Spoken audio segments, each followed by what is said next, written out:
Who is Jesus? For is Jesus the second person of the Trinity? 3mn, https://udo.b/9yftgjsnkty. Is Jesus the second person of the Trinity?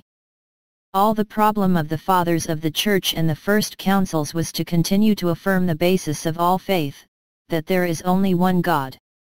It's clear. This is the revelation of the Old Testament. And that on the other hand, we see Jesus speaking of his Father as someone different from himself and as God, and at the same time asserting himself that he is God, claiming the name of Yahweh, I am. And we see St. John at the beginning of his Gospel, which names the Son by another name. He calls it the Word, and the Word became flesh and dwelt among us. This Word, he was God. And so, all the understanding, all the research was to understand how there could be only one God and yet visibly, two different people. If there are two people, there are two gods. Well, the solution was found very simply. God is spirit, God is simple, but he is a living spirit and therefore his eternity cannot pass, I would say in quotation marks, it is a way of speaking by analogy, can only happen in one operation. He does not, he can only contemplate, since he is intelligent, and his intelligence is identical with himself, that to contemplate the only object which is contemplable, himself.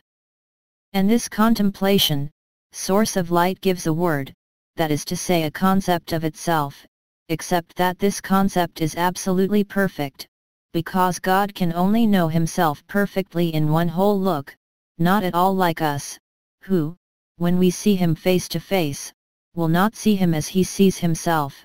We are too small in our minds. This word, this concept is therefore identical, absolutely, to God.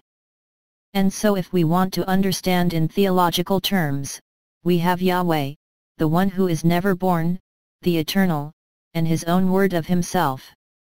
So there is only one God, since it is Yahweh and his knowledge.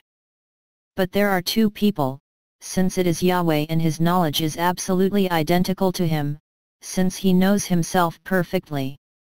Well, it is this eternal word, this knowledge, this burst of light, that he chooses, at a given moment, to reveal to men, the intelligence of what they do on earth, so it is normal that it is the Word, therefore, the knowledge that incarnates. He chooses to become a man and become Jesus Christ, the person of Jesus who spoke to us for 3 years on the earth. It must be said that Jesus is the second person of the Trinity, who became man. He is not the Father who became man. He is not the Holy Spirit who is the love between Father and Son, who became man. No. He is the real person of the Word, and obviously, since the Word is there, then the Father and the Holy Spirit are always with him because they never separate and form a single God.